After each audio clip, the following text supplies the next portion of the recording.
जय हिंद स्टूडेंट्स।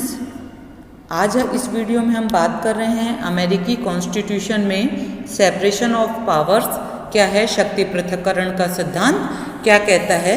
पिछले वीडियो में हमने इस पर थोड़ी बहुत चर्चा की थी।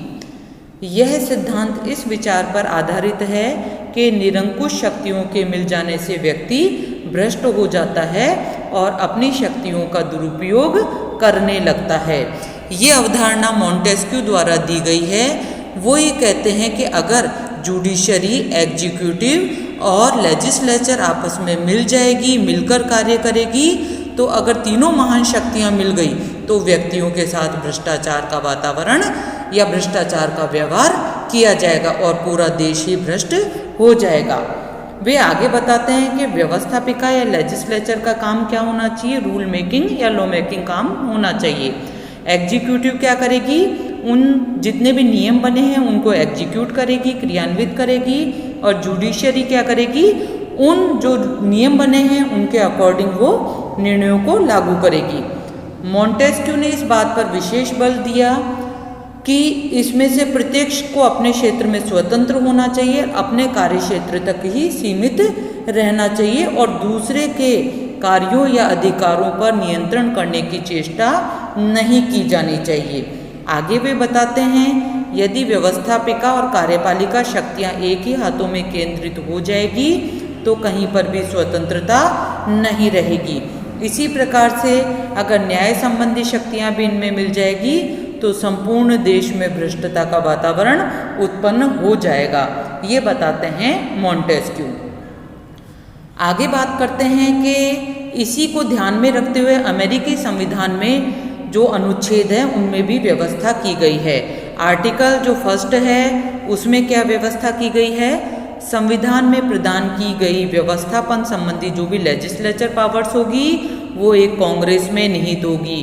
कांग्रेस का मतलब वहाँ क्या है, लेजिस्लेचर, जिसे हमारे यहाँ क्या कहा जाता है, संसद कहा जाता है, ब्रिटेन में पार्लियामेंट कहा जाता है। तो अमेरिका की जो लेजिस्लेचर है, संसद है, उसका नाम क्या है, कांग्रेस।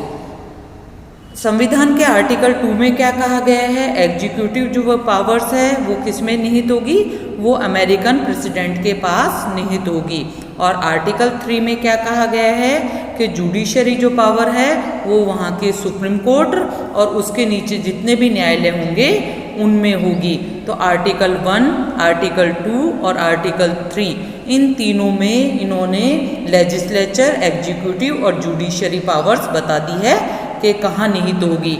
इसका मतलब ये है कि आगे इन्हें एक दूसरे के कार्यों में हस्तक्षेप नहीं करना है।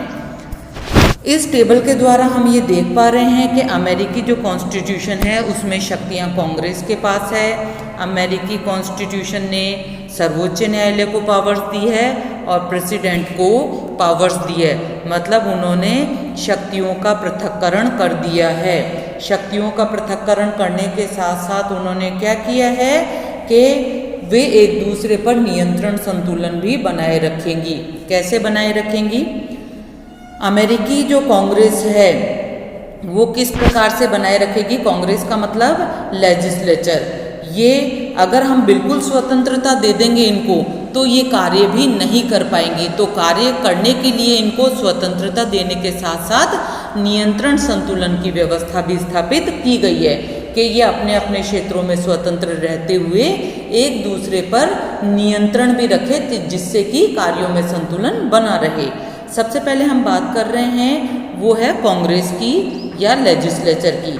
ये किस प्रकार से न्यायालय और राष्ट्रपति पर नियंत्रण रखती है। सबसे पहले हम बात करते हैं राष्ट्रपति पर नियंत्रण कैसे रखती है कांग्रेस। कांग्रेस है वो महाभियोग लगा सकती है प्रेसिडेंट पर। नियुक्तियों की जो पुष्टि है वो सीनेट करती है। संधियों पर स्वीकृति भी कांग्रेस देती है। युद्ध की घोषणा की पुष्टि भी करेगी और बजट को पारित करने का काम भी कौन करेगा, अमेरिका की कांग्रेस करेगी। इस प्रकार से राष्ट्रपति की शक्तियों पर नियंत्रण लगाती है। कांग्रेस आगे न्यायपालिका पर भी नियंत्रण लगा रही है। ये न्यायाधीशों पर महाभियोग लगाती है। ये न्यायाधीशों की संख्या तय करती है। ये न्यायाधीशों की नियुक्तियों की पुष्टि करती है। न्यायाधीशों की नियुक्ति तो कौन करता है, प्रेसिडेंट, लेकिन उन नियुक्तियों की पुष्टि करना इसका काम होता है।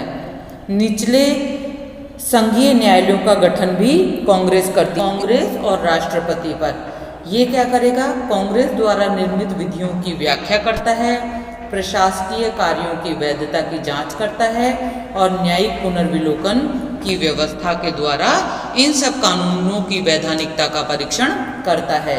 इस प्रकार से सर्वोच्च न्यायालय कांग्रेस और राष्ट्रपति पर नियंत्रण रखता है। तीसरी हम बात करते हैं राष्ट्रपति की। राष्ट्रपति कैसे नियंत्रण रखता है?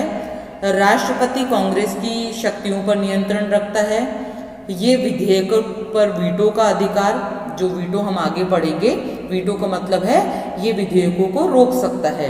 ये कांग्रेस को संदेश भेज सकता है। इसके अलावा ये विशेष अधिवेशन बुला सकता है।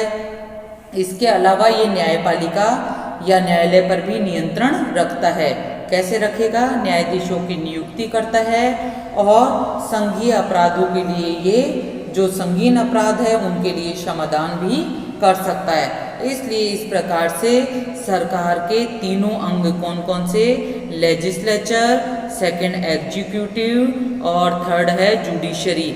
ये अपने अपने क्षेत्रों में अलग अलग रहते हुए एक दूसरे पर नियंत्रण और संतुलन की व्यवस्था के साथ कार्य करते हैं।